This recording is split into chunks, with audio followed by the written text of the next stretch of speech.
우리가 하나님의 말씀을 보겠습니다. 로마서 5장 1절부터 4절에 있는 말씀입니다.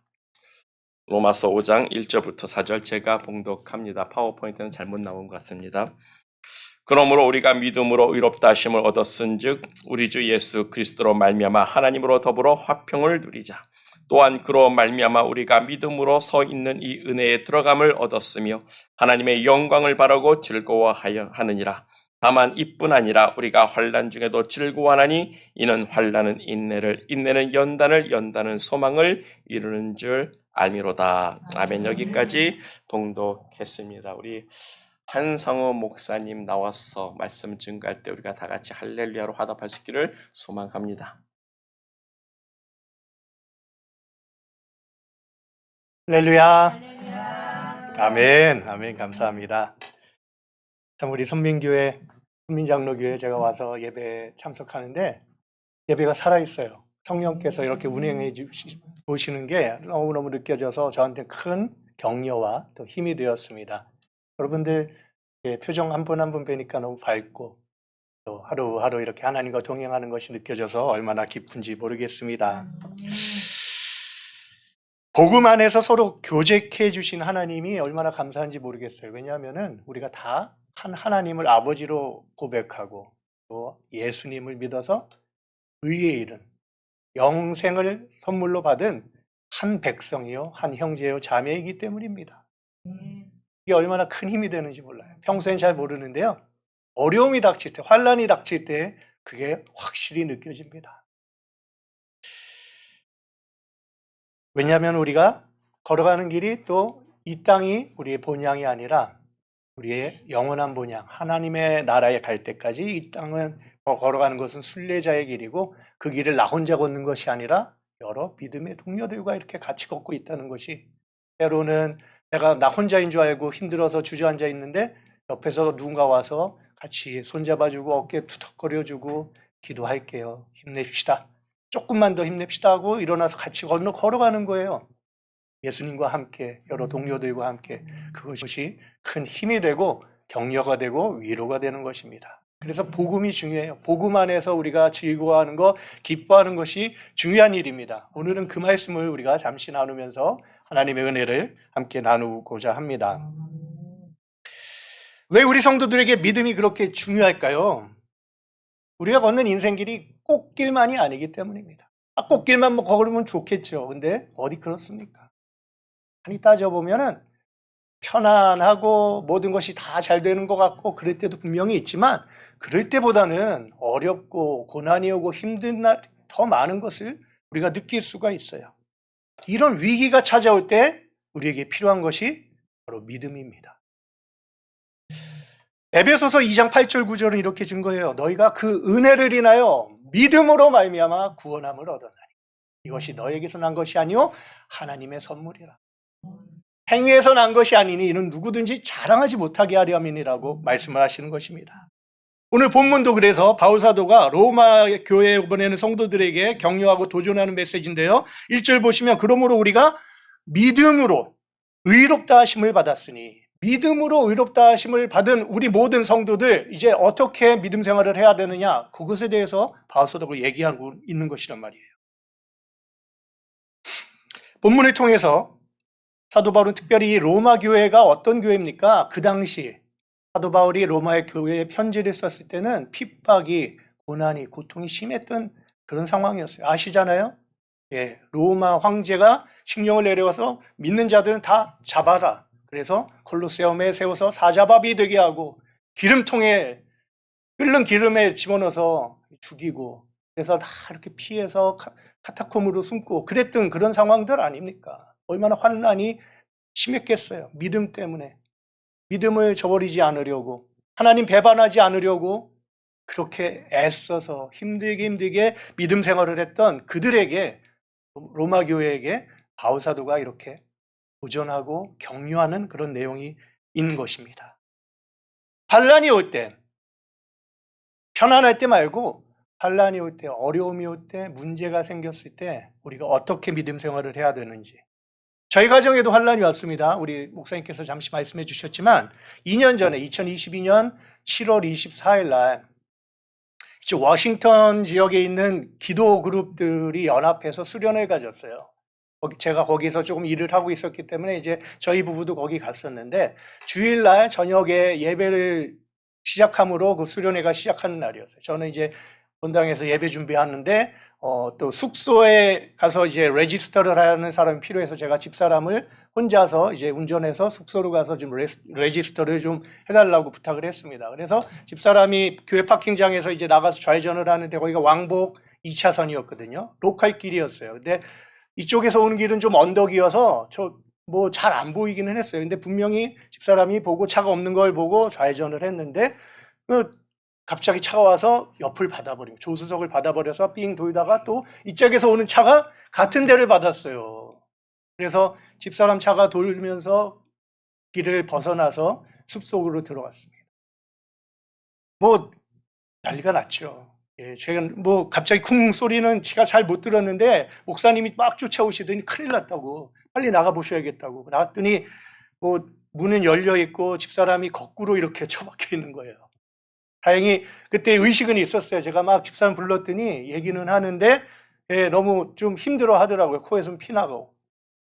그땐 그래서 잘 몰랐는데 제가 이제 빼내려고 하니까 옆에서 빼지 말라고 가만둬야 된다고 그래서 이제 911이 오고 경찰이 오고 예, 구급대원들이 집사람을 잘 빼서 이렇게 응급차에 싣고 예, 갔습니다. 그 진단은 이랬어요. T4라고 그러니까 이 명치에 있는 척추뼈가 으스러진 거예요. 그리고 부딪히면서 얼굴을 이 핸들에다 받았는지 이 보기에는 괜찮았는데 피는 나고 그랬지만 보기에는 괜찮았는데 많이 상했었나 봐요. 그래서 큰 수술을 3번을 했습니다. 같은 척추 수술을 하고 거기에 이제 큰 이제 바를 2개 받고 뭐 볼트 너트를 껴놓고 앞면도 이렇게 좀 들어갔기 때문에 안에다가 8개 또 플레이트 박아놓고 아주 큰 수술을 3번을 했죠. 그리고 수술한 의사의 진단은 T4 complete injury. 그게 뭐냐면은 앞으로 걸을 수 없습니다. 뭐 더 나아지는 상황은 기대할 수 없습니다 하는 것이었어요. 그러니까 이 하반신, 명치 밑으로는 다 마비가 된 것이었죠. 네. 그리고 그러다 보니까 이제 블래더 컨트롤이 안 돼요. 대소변을 못 가리는 거죠. 다이퍼를 차고 있고 움직이지도 못하고 옆에서 누군가가 계속 간병을 해주고 뒤집어주고 또 갈아주고 닦여주고 하는 그런 일이 시작이 됐습니다. 그랬다가 다치고 2개월 지나고 이제 재활병원으로 옮겼거든요. 그런데 하나님이 사인을 보여주셨어요. 오른발 5가지 발가락 중에서 이 3가지가 요만큼만 움직이는 거예요. 자기 의지대로. 분명히 다 끊어져서 못 움직일 거라 했는데 의사는 하나님이 이 사인을 보여주신 거예요. 하나님이 사인을 주셨구나. 분명히 회복될 수 있을 것이다. 그때부터 믿음을 가지고 기도하면서 그 길을 걸어가고 있는 중입니다. 이제 사고 난 지 22개월 정도 됐어요. 오른발 이렇게 움직였던 게 이제는 많이 움직여서 막 구부릴 수도 있고 찰 수도 있는데 예, 이렇게 크게는 안 해요. 그러니까 펑션으로 보자면은 100% 중에서 한 15%, 20%는 예, 오른발을 움직일 수 있는 것 같은데 왼발은 움직임이 없었거든요.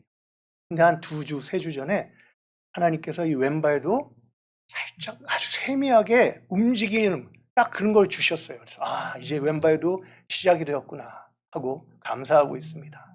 이제는 하나님께서 블래더 컨트롤도 잘 되게 하셔서 기저귀도 좀 떼고 또 여러 여행도 다닐 수 있고 이렇게 혼자서 이렇게 좀 생활을 할 수 있는 그 지경까지 이렇게 내주실 줄로 믿어요. 분명히 그날이 언제 올지 모르지만 우리 기도는 하나님 좀 빨리 땡겨주세요지만 하나님의 때에 하나님의 방법으로 이루어 주실 줄로 믿습니다.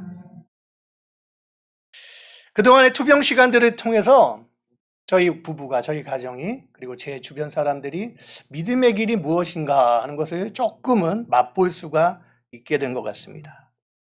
우리가 살아가면서 어려움을 당할 때, 큰 환난이나 고난을 만나면 처음 드는 생각이 뭘까요?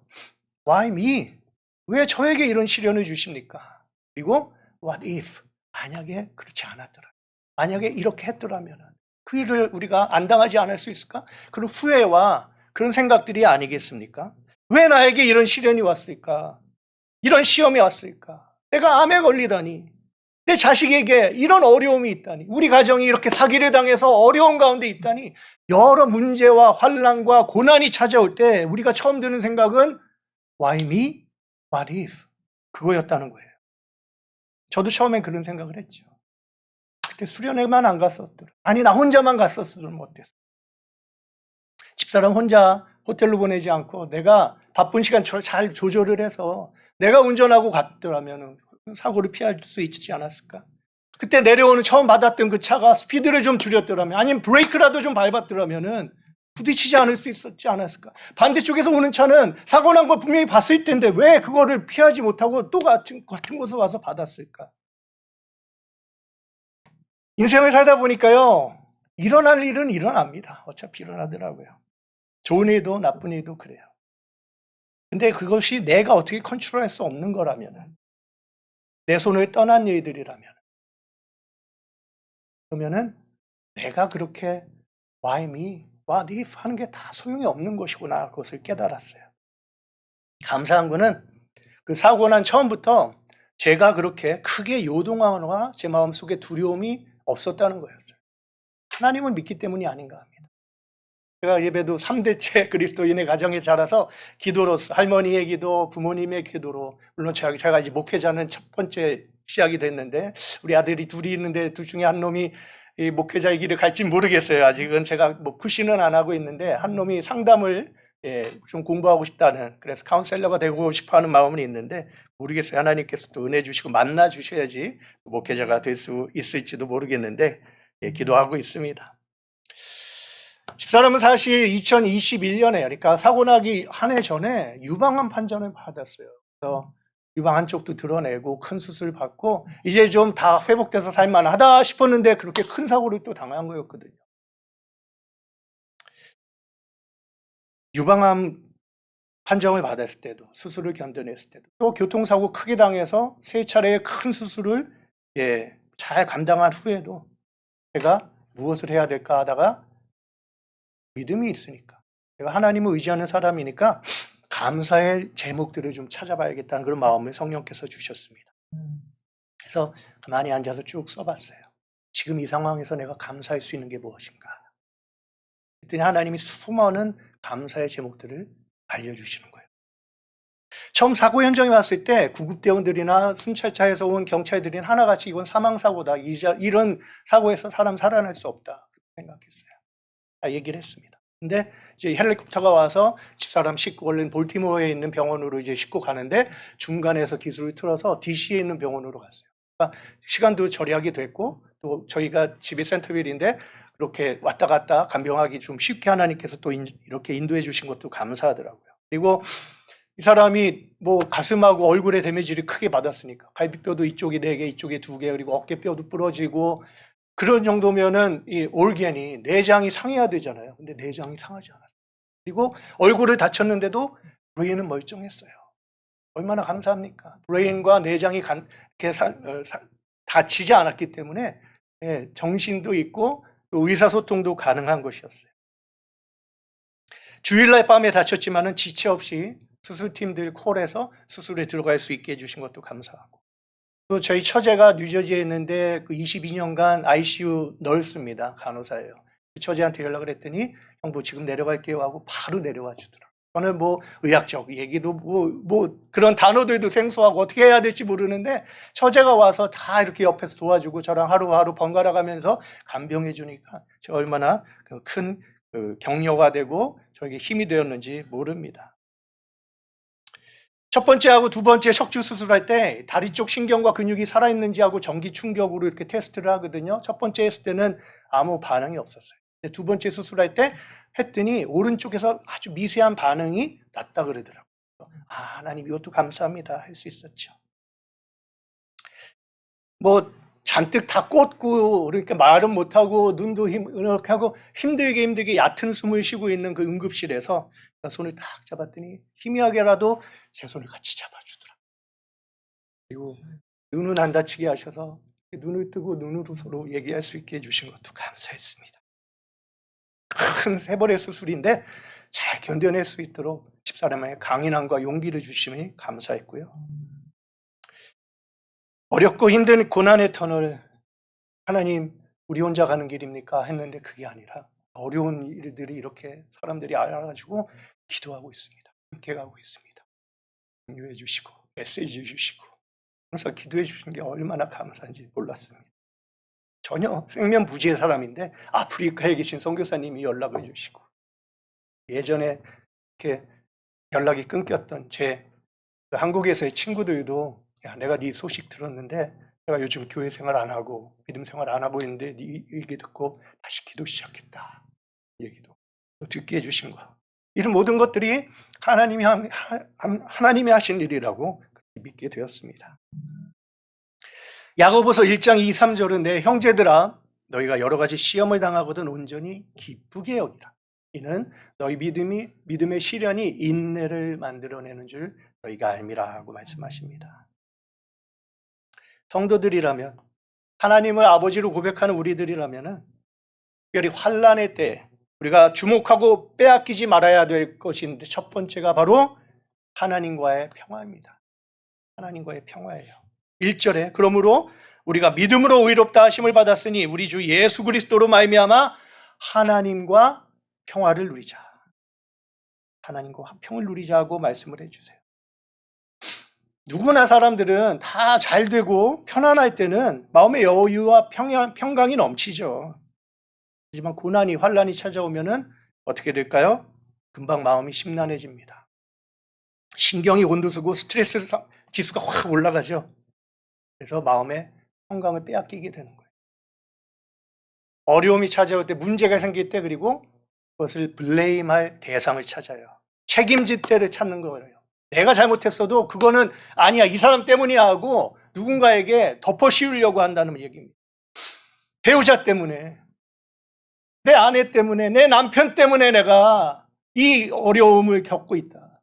그렇게 얘기를 하지 않습니까? 자식 때문에. 이놈의 자식들이 그냥 내 마음대로 되는 일 하나 없고 부모의 마음도 몰라주고 어디서 저런 게 나왔나, 누굴 닮았나 하는 그런 나쁜 소리가 우리가 하고 있지 않습니까? 하나님 왜 나는 이런 부모 밑에서 태어나가지고 자라가지고 아무 도움도 받지 못하고 오히려 부모님 뒤치다꺼리 하느라고 내 삶을 살지 못하고 있습니까? 하고 원망하진 않습니까? 또 친구 탓하고 직장 동료 탓하고 그 탓하는 우리의 모습을 많이 본다는 거예요. 그럼 어떻게 될까요? 그때부터 우리의 삶은 천국이 아니라 지옥으로. 우리 마음속에 평강이 사라졌기 때문에, 우리 마음속에 기쁨이 사라지고 감사가 사라졌기 때문이 아니겠습니까? 안 됩니다, 여러분. 성도는요, 위기의 때가 찾아오면은 주변의 관계, 내가 사람들과 내 주변의 배우자, 자식들, 친구들, 부모님, 그게 아니라 위기와 문제가 있을 때 나와 하나님과의 관계를 먼저 살펴봐요. 하나님과 내가 평강이 있는가? 하나님과의 관계에 문제가 없는가? 막힘이 없는가? 내가 기도 생활 잘하고 있는가? 내가 예배에 빠지지 않고 내가 열심히 말씀 가운데 그리고 찬송 가운데 하나님을 하나님으로 인정하면서 살고 있는가? 그렇다면 하나님은 절대로 하나님의 평강을 우리에게서 거두지 않는 분이십니다. 우리 삶에 문제가 있다면, 특별히 여러분들 사람들과의 관계에 문제가 있다면은 그것은 여러분들의 잘못이기 전에 내가 하나님과의 관계에서 뭔가 잘못된 것이 있다는 것이 분명합니다. 그러니까 먼저 사람들 블레임하고 사람들 불평하고 탓하지 말고 내 자신의 영성을 비춰봐서 내가 어디서부터 기도를 놓쳤는지, 내가 어디서부터 말씀 생활을 등한시하고 있는지 그것을 찾아내야 한다는 것입니다. 그리고요, 위기, 고난의 때가 찾아올 때 사람들 모든, 우리 주변의 모든 것들은 다 우리 입술을 주목하고 있어요. 저 입에서 무엇이 나오는지, 불평이 나오는지, 미움과 분노와 남 탓하는 그런 말이 나오는지, 감사와 찬송과 기도가 나오는지 보고 있다는 말입니다. 우리의 친구들도 보고요, 우리 주변에 믿지 않는 사람들도 보고요, 우리의 원수 대적 사탄 마귀도 보고 있고요, 무엇보다도 하나님이 보고 계십니다. 아무리 큰 위기가 우리에게 찾아와도요, 내가 하나님과의 관계에 문제가 없다면 이것은 문제가 아니에요. 이 땅에 사는 동안에 영원한 것은 하나도 없습니다. 그렇죠? 영원한 것이 하나도 없어요. 뭐예요? 그 말은 이 또한 지나가리라. 지나갈 것입니다.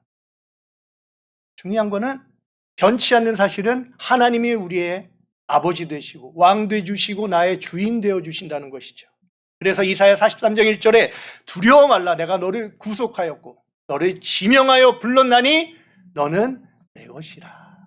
하나님이 자기 소유 삼아 주신 내 아들 딸 삼아 주신 우리인데 무엇이 두려울 것이 있겠습니까? 주님이 다 맡아주시고 해결해 주신다고 약속을 하시는 것입니다. 너희 염려를 다 주께 맡기라. 이는 저가 너희를 권고함이라 너희를 돌보심이라. 여러분 염려한다는 것, 걱정한다는 것은요 불신앙이에요. 하나님을 믿지 않는 사람들이 하는 일입니다. 하나님을 믿는 우리들은 염려보단 기도해야죠.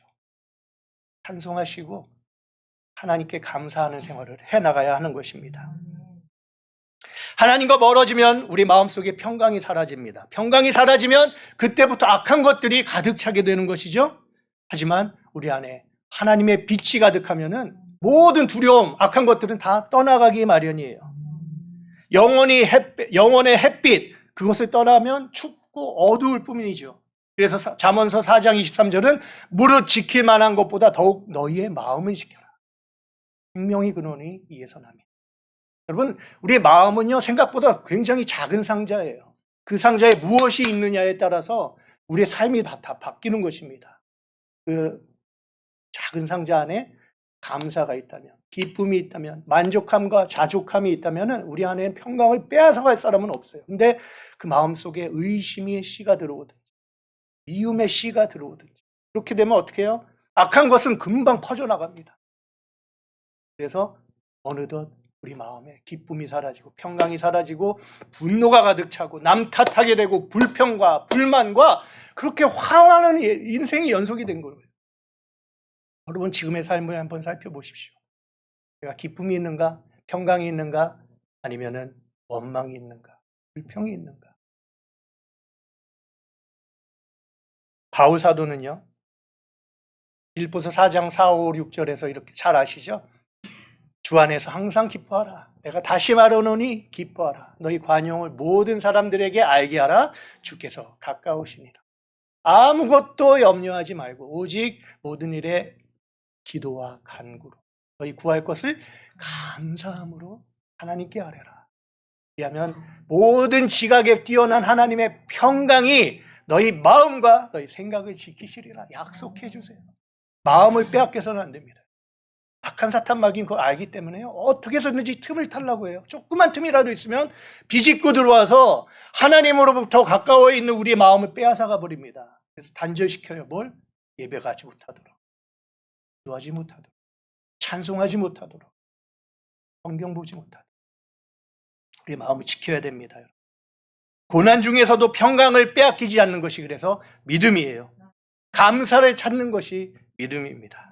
오직 의인은 믿음으로 말미암아 살리라. 로마서 1장 17절. 복음에는 하나님의 의가 나타나서 믿음에 이르게 하나니. 여러분들 한 주 동안 암송하신 말씀이죠? 좀 기회더라도 암송하십시오. 여러분들 하나님의 말씀을 암송하면 그것이 위기의 때 암송했던 것이 떠올라서 그게 힘이 되는 거예요. 오직 의인은 믿음으로 말미암아 살리라. 의인은 다른 것으로 살 수 없어요. 돈으로, 건강으로, 명예로 살 수 없어요. 믿음으로 의인은 사는 것입니다. 히브리서 11장 6절도 믿음이 없이는 기쁘시게 못하나니 하나님께 나아가는 자는 반드시 그가 계신 것과 또한 자기를 찾는 자에게 뭐 주시는 이시라고요? 상을 주시는 이에요. 하나님은 작은 것도 하나님 쪽에 이렇게 선자들에게 상을 잃지 않으시는 분이십니다. 다 기억하고 갚아주시는 분이세요. 물론 우리가 하늘나라에 갔을 때도 갚아주시지만 이 땅에 있는 동안에도 하나님 갚아주시는 분이십니다. 얼마나 감사하고 좋은 분이세요. 이 비밀을 알았던 사도 바울이 그래서 오늘 본문 3절과 4절에 이렇게 말씀하십니다. 다만 이뿐 아니라 우리가 환난 중에도 즐거워하나니 이는 환난은 인내를, 인내는 연단을, 연단은 소망을 이루는 줄 알미로라. 아멘. 그래서 저희 부부도 2년째 되는 지금도 깨달아 가고 있어요. 믿음이 단 게 아니라 믿음은 인내함이고 인내를 통해서 우리가 믿음이 자라고요. 인격이 성숙해집니다. 그리고 이 말은 뭐예요? 예수님을 닮아간다는 얘기. 인내는요, 하루아침에 얻어지는 게 아니에요. 연습과 훈련을 통해서 얻어집니다. 아주 갓난쟁이, 걸음마 아장아장하던 애들 어때요? 자주 넘어집니다. 넘어지면은 돌부리에 깨지기도 하고 까지기도 하고 피가 나죠. 애들이 할 수 있는 건 뭐예요? 우는 것, 엄마한테 달려가서 땡깡 부리는 것밖에 없죠. 근데 키가 자라고 또 이렇게 성숙해지고 어른이 돼도 가끔 넘어져요. 넘어지죠. 왜 안 넘어집니까? 그때는 어떻게 돼요? 어른은 안 웁니다. 왜? 아프긴 하지만 좀 지나면은 뭐 아까 찜기 바르고 데밴드라도 붙여놓으면은 하루 이틀 지나면은 괜찮아질 걸 알거든요. 그만큼 성숙했다는 거잖아요. 우리 영혼도 성숙해지면은 예수님 닮아가면은 이겨낼 수가 있어요. 뭘 통해서? 인내를 통해서 그것을 배우게 된다는 것입니다. 그래서 찬송가 545장 이 눈에 아무 증거 아니 배어도 믿음만을 가지고서 늘 걸으며 이 귀에 아무 소리 아니 들려도 하나님의 약속 위에 서리라 걸어가세 믿음 위에 서서 나가세 의심 버리고 걸어가세 믿음 위에 서서 눈과 귀에 아무 증거 없어도 그것이 믿음이지요. 그것이 믿음입니다. 그래서 우리 저와 여러분들 모르겠어요. 여러분들 가운데서도 지금 내가 지금 너무 고난에 환난의 시기를 지나고 있다 하시는 분이 계실지도 모르겠습니다. 터널입니다, 여러분. 터널이에요. 우리 믿는 자에게는 환난이 고난이 터널입니다. 믿지 않는 사람들은요, 하나님을 모르는 사람들은 동굴이라고 생각해요. 그래서 끊임없이 깊은 데로 내려가서 다 세상하고 단절합니다. 잠수 탄다 그러죠. 그렇게 있어봐야 뭐가 나아지는 게 있습니까? 믿는 사람들은 이것이 터널임을 알기에 끝이 있다는 것을 아는 거예요. 나 혼자 가긴 힘들겠지만 그래서 우리 주님 손 붙들고 우리 안에 내주에 계시는 성령님의 음성에 귀 기울이면서 한 걸음 한 걸음 가는 거예요. 그 안에 오르막길도 있겠죠. 이런 어려운 가운데서도 하나님 이런 기쁜 일을 주십니까? 감사합니다. 찬송합니다. 그럴 때도 분명히 있지만 내리막길도 있습니다. 하나님 왜 이렇게 안 들어주세요? 하나님 이 어려운 일을 왜 이렇게 저에게 엎친 데 덮친 격으로 또 주십니까? 그렇게 피곤하고 암울하고 짜증나고 소망 없는 것 같은 날도 분명히 있어요. 하지만 하나님은 다시 아침에 일어나면 새 힘을 주시고 새 기쁨을 주시는 분이에요. 그래서 우리가 의심도 낙심도 절망도 다 버리고 하나님께 갈 수 있는 그런 믿음과 힘을 주시는 분이라고 약속하시는 것입니다. 상황과 환경에 휘둘리지 않고 우리의 소망을, 우리의 마음을 하나님의 하늘나라에만 둔다면 모든 것은 지나가기 마련, 넉넉히 이길 수 있습니다. 우리가 할 일은 뭘까요? 무릎 꿇는 거예요. 하나님이 이것이 내 손에 있지 않습니다. 겸손히 하나님의 주권을 인정하면서 하나님의 도우심을 간구하는 거예요. 하나님 터널입니다. 끝은 분명히 있겠지만 너무 오래 참게, 오래 기다리게 마시고 하나님이라는 주님이라는 특급 열차에 나를 좀 태워주셔서 빨리 이 터널을 좀 통과하게 도와주십시오. 기도할 수 있잖아요. 하나님이 우리의 기도를 왜 안 들어주시겠습니까? 약속하신 분이시. 그래서 언젠가 머지않은 그때 터널을 벗어난 후에는 훨씬 더 성숙해져 있고 예수님을 많이 닮아져 있는 천국 시민 같은 우리들이 되어서 하나님과 함께 이렇게 껴안고 얼마나 하나님이 우리를 잘했다, 착하고 충성된 종하고 격려해 주시고 위로해 주시고 영광 중에 우리를 인도해 주시 그날을 바라보면서 기대하면서 하루하루 이겨나가는 것, 그것이 믿음의 길인 것입니다. 저도 여러분도 이런 믿음으로 승리하시기를 예수님의 이름으로 축복합니다. 아멘.